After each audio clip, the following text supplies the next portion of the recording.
Donc on arrive à la fin de cette journée donc consacrée, je suis en train de reprendre mes notes, ça serait peut-être bien que je le fasse dans le bon sens, donc à la santé mentale, bien évidemment, et plus particulièrement à la thématique de la journée, état des lieux et perspectives. Donc nous avons vu quel était l'état de la santé mentale aujourd'hui en France et quelles actions pouvaient être menées pour rattraper, entre guillemets, le retard français. Alors, on a beaucoup de chance parce qu'on a deux grands témoins qui sont là depuis ce matin. C'est-à-dire que c'est des témoins dignes d'intérêt. Et donc, je vais leur céder la parole. Peut-être à vous, déjà, Rose Touroud. Alors, vous êtes vice-présidente de l'UNAFAB et vous êtes administratrice, je vais y arriver, la fédération AGAPSI, c'est ça? Je ne me suis pas trompé? Oui, c'est ça. Donc, en deux mots, vous nous dites... pour les béotiens comme moi, ce que c'est, et puis ensuite, ce que vous avez pensé de cette journée. J'ai combien de temps, là? Oh, 3 minutes, 4 minutes, c'est vous, on vous arrêtera au bout d'un moment. Il faut surtout parler dans le juste devant. Oui. Non, mais c'est pour ça. Voilà, bon, effectivement, je suis Roselyne Touroud, vice-présidente de l'UNAFAM.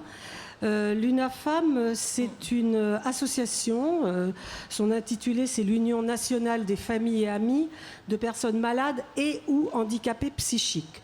Alors ce qui est intéressant, c'est que c'est une association qui regroupe les familles qui ont un proche, ou plusieurs proches parfois, parce qu'il peut y avoir dans une fratrie plusieurs frères et sœurs qui vont souffrir et vivre avec un trouble psychique sévère et persistant. Donc nous sommes une association qui a aujourd'hui un peu plus de 50 ans. Nous avons, on peut dire, suivi toute l'histoire de la psychiatrie française jusqu'à ce jour. Nous sommes la plus grosse association française dans le champ de la psychiatrie et de la santé mentale. Nous faisons de l'accueil des familles, de l'entraide, de l'information, de la formation, et nous avons un rôle extrêmement actif également dans la défense des intérêts des familles et dans la défense des intérêts et dans l'accès aux droits des personnes en situation de handicap psychique. Alors, pour vous situer un peu le rôle, parce qu'on a quand même peu parlé des familles aujourd'hui, donc je voudrais quand même en dire un petit mot. Et pour en dire un mot, je vais repartir de constats qui ont été faits tout au long de cette journée. Je salue en passage la richesse des interventions de cette journée, ça a été quand même assez remarquable. Et je vais partir de différents constats pour vous faire toucher du doigt un peu quel est le rôle des familles dans le champ de la psychiatrie et de la santé mentale aujourd'hui en France. On a parlé effectivement de la sortie des hôpitaux. Il a été dit ce matin que très peu de personnes souffrant d'un trouble psychique sévère et persistant étaient hospitalisées. C'était une minorité, mais que l'immense majorité étaient soignées en ambulatoire.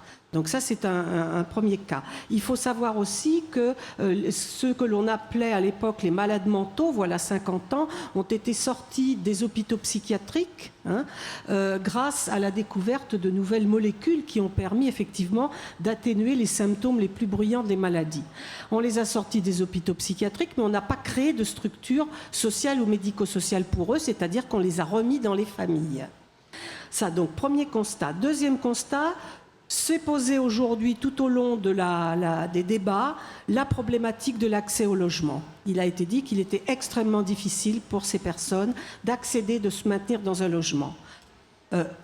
Autre point soulevé cet après-midi, il y a une carence abyssale, je reprends les mots d'Annick, de services sociaux et médico-sociaux dédiés à l'accompagnement des personnes en situation de handicap psychique en France. C'est un constat.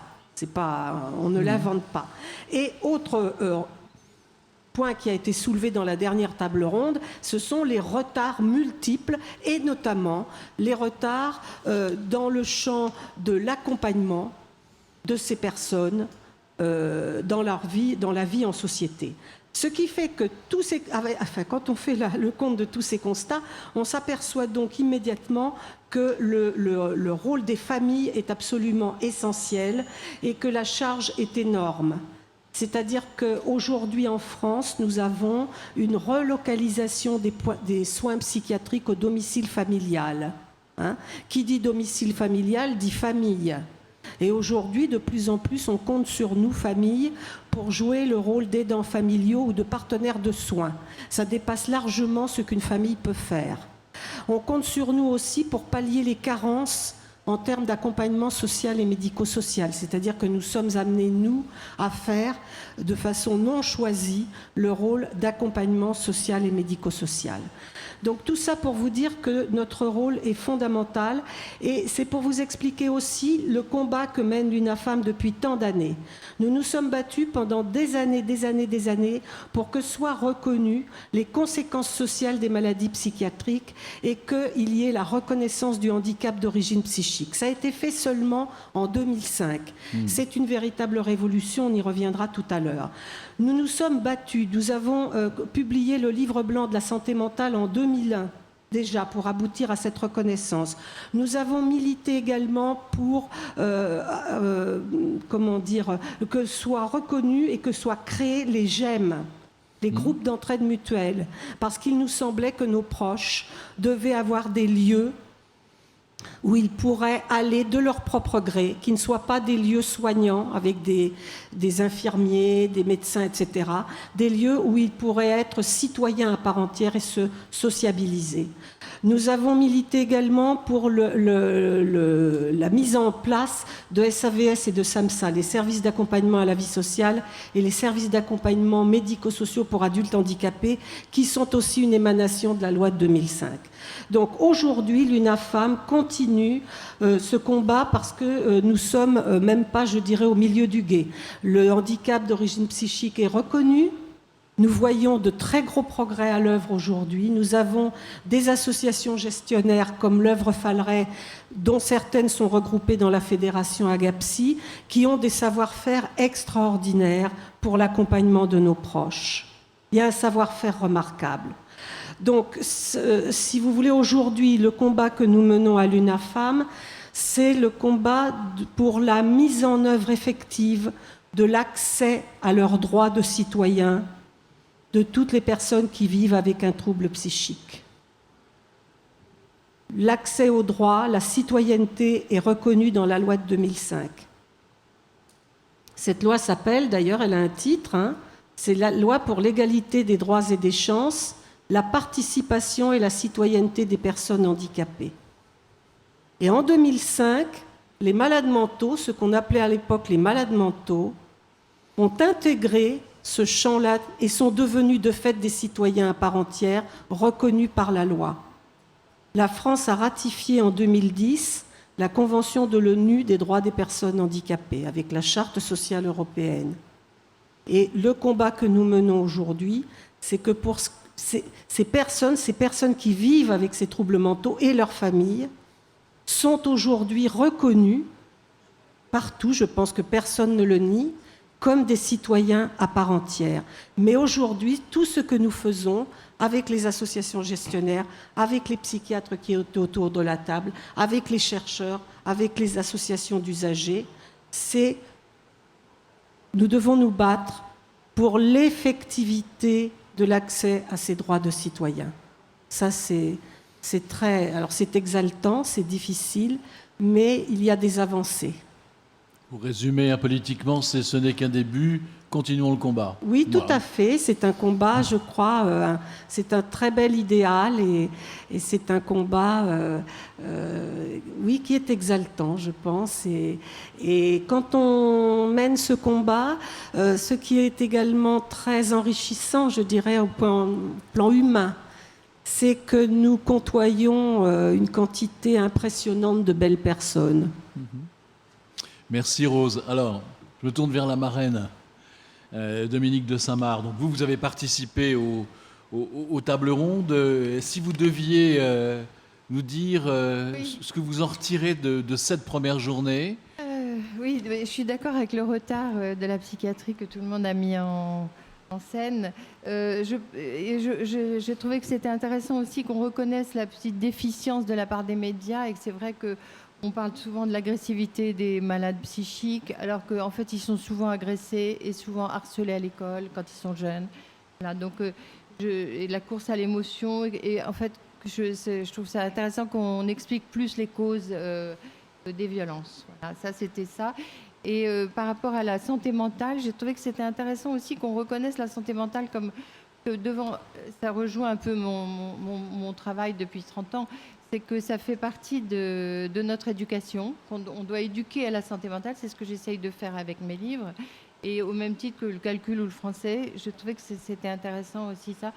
Et j'en profite pour dire aussi que Falleret est doué d'une grande santé mentale, je trouve, parce que non seulement ils ont un savoir-faire incroyable, ils ne se désespèrent pas avec les pouvoirs publics qu'on a, ils créent des nouvelles structures, ils forment les accompagnants, les équipes sociales, alors que normalement ça devrait être fait par les écoles. Enfin bref, ils font beaucoup de choses et je trouve qu'ils sont en très bonne santé en fait. Voilà. Et je voulais aussi dire, ce qui m'a frappé aussi, c'est le fait qu'on dise maintenant, pour aller dans la déstigmatisation, qu'on dise que les gens qui souffrent psychiquement peuvent nous apporter des choses parce qu'ils sont très sensibles. Et ça, je trouve que c'est important de continuer parce qu'ils ont une façon de voir les choses, ils ont un humour, ils ont une façon de penser qui peut aussi nous aider. Donc ça, je pense que c'est une chose que je retiendrai de cette journée. Absolument. Donc, un regard qui va vers l'inclusion et non plus vers l'exclusion, comme c'était le cas beaucoup trop longtemps. Et puis, c'est vrai que c'est grâce à vous, à votre mobilisation, aux associations, à votre engagement, que les choses bougent. Enfin, je veux dire, quel que soit le gouvernement, soyons sérieux. Il y a toujours un train de retard quand ce n'est pas 2 ou 3 trains.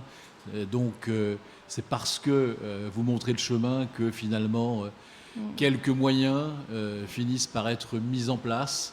Et puis, voilà, c'est le fait de faire avancer les grandes causes. Mais les grandes causes, il faut se les prendre en main. Il ne faut pas attendre que ce soit décrété grande cause par gouvernement. Et je voulais vous dire aussi, il y a une chose qui m'a frappée, c'est que l'assistante sociale était la première personne qui voit le patient aux États-Unis. Oui. Et ça, je pense que ça, c'est un truc qu'il faut se souvenir de ça, parce que c'est important quand même. Oui. Rose.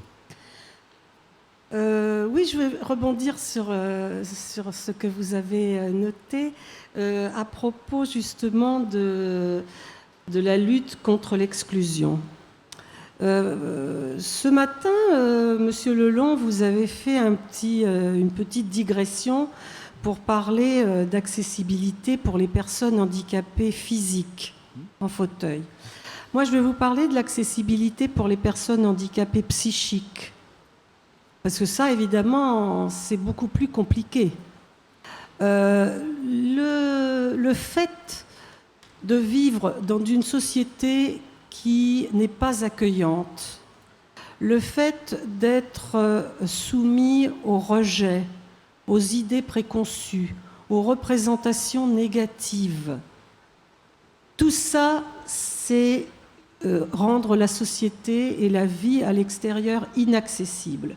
Si on veut développer l'accessibilité, en termes de conception universelle de l'accessibilité, l'une des premières choses à faire pour les personnes handicapées psychiques, c'est de lutter contre le rejet, contre les idées fausses, contre les représentations négatives. C'est de diffuser le maximum de connaissances et de connaissances qui ne soient pas anxiogènes, encore une fois. Et là, effectivement, le rôle des médias est très important, parce que c'est beaucoup par les médias aussi que va circuler, que vont se développer ces connaissances. Une journée ou 3 journées comme celle-ci, eh bien, effectivement, ça doit permettre là d'améliorer la connaissance de ces troubles et surtout aussi c'est pas tellement la connaissance des troubles qui est importante. C'est pas tellement de savoir ce que c'est qu'une schizophrénie. C'est surtout la connaissance des conséquences sociales que peuvent avoir ces troubles pour les personnes. C'est aussi la connaissance de l'autre et l'accueil de l'autre. Et l'accueil de l'autre dans ce qu'il peut avoir aussi de non conforme à la norme, entre guillemets, sociale, C'est pour ça que je voudrais aussi dire un mot à propos de la problématique du travail, mais cette lutte contre l'exclusion, qui doit quand on dit favoriser l'inclusion sociale, la première chose, c'est bien de ne pas être rejeté, de faire en sorte que votre voisinage ne vous regarde pas avec crainte et ne s'enferme pas double tour quand vous sortez dehors, au motif que vous avez un diagnostic de schizophrénie, par exemple. Vous voyez, ça commence déjà par ça. Et donc, je crois que c'est extrêmement important parce que vous disiez tout à l'heure que accueillir l'autre qui a toujours quelque chose à nous apprendre, hein, et on s'enrichit mutuellement les uns les autres. Et accueillir l'autre, j'ai envie de dire qu'il soit en mesure ou pas d'être dans la norme sociale, hein. Le travail aujourd'hui, c'est vrai que c'est un moyen d'épanouissement. Ça peut être un moyen de destruction aussi. Vous avez des personnes aujourd'hui qui ne sont pas en mesure d'aller vers l'emploi du fait de leurs troubles, de leur handicap, de leur maladie. Et moi, j'ai envie de vous dire, et alors ? Et alors ? Est-ce que pour autant leur vie n'a pas de prix ? Est-ce qu'elle n'a pas autant de prix que la vôtre ou la mienne ? Vous voyez, on est là dans une réflexion, je crois, très, très intéressante parce que nous avons dans le champ du handicap psychique quand même une partie non négligeable des personnes qui vont vivre avec un de ces troubles qui justement pourront aller vers la meilleure vie possible, aller vers des activités, mais pas forcément s'inscrire dans la norme, hein. Oui. Donc, vous voyez, c'est ça. Le handicap psychique, vraiment, il faut les considérer à égalité de droits et les respecter dans leur dignité. Oui. Mais le handicap psychique n'est pas encore tout à fait reconnu parce que regardez, dans les maisons de retraite, je connais un schizophrène qui voulait rentrer. On dit mais c'est pas possible. Il n'a pas de gire. Il sait se nourrir tout seul. Il sait marcher. Il sait manger. Il entend très bien. Impossible. Pas de perte d'autonomie physique. Il n'a pas de perte d'autonomie physique, donc il peut pas. Et on lui dit mais il est devant une porte, il n'arrive pas à l'ouvrir. Bah voilà. Ça veut rien dire. Oui, parce que ça, ce sont des sujets que l'on travaille beaucoup. C'est très difficile d'arriver à comprendre les limitations d'activité quand elles sont dues à des fonctions supérieures et notamment à un fonctionnement mental. Et ça n'est pas visible. Et comme la personne ne saura pas l'expliquer et que si personne n'explique quel est ce besoin, eh bien, d'emblée, c'est pas de la mauvaise volonté de la part de la maison de retraite. C'est une méconnaissance. Oui, mais c'est là où on touche encore à la méconnaissance, à mon avis. Alors, on va pas parler des maisons de retraite, là, parce que là, on témoignait de la journée. On témoigne de la journée. Mais on va aborder ce dont vous parliez, Rose, demain et après-demain. Annick, juste un mot de conclusion, vous voulez nous dire quelque chose ? Rendez-vous à 9h30 demain, c'est ça ? Ah oui, mais je voulais quand même d'abord rebondir une petite seconde sur ce qui venait d'être dit, en disant, à la suite de l'évocation de Roselyne, qu'au fond, les personnes que l'on accompagne sont des personnes qui réveillent notre cœur et notre intelligence. Elles réveillent notre cœur parce que ce sont des personnes qui nous touchent dans la souffrance qui est la leur, dans ce qu'elles vivent au quotidien, dans le parcours de difficultés inouïes qui est le leur au quotidien, mais aussi dans leur authenticité, on en a parlé tout à l'heure. Et donc c'est probablement aussi pour ça que les personnes qui sont auprès d'elles, d'une façon générale, non seulement s'y attachent, mais s'attachent à cette cause, parce que ça les rend eux-mêmes utiles, et c'est aussi ça qui est une source d'enrichissement, ce qu'évoquait à l'instant Dominique. Et puis une petite anecdote peut-être, avant qu'on passe au programme, c'est une anecdote qui m'a été racontée là tout à l'heure, puisque le public circule autour de nous, d'un parent qui est venu avec une petite fille à la main, à peu près l'âge de 7 ans, et qui ne voulait pas rentrer parce qu'elle se demandait ce que c'était que cette bulle. Et elle disait, mais attends, mais c'est les fous, on ne va pas rentrer là. Et le papa a dit, si, viens, on va aller voir. Et à partir de là, elle a commencé à voir ce qui se passait et à trouver les choses assez rigolotes, les gens tout à fait sympathiques et finalement attachants. Voilà, donc je pense que cette opération, en tout cas, elle a cette vocation justement de quitter les idées reçues pour aller à la rencontre du public et lui montrer qu'au fond, il y a des gens très très bien et qui sont comme tout le monde, même s'ils ont des expressions parfois différentes des nôtres. Alors, je voudrais juste, si vous le permettez, pour terminer ce que j'ai à dire, reprendre quelque chose qui a été évoqué tout à l'heure et qui est quand même très important.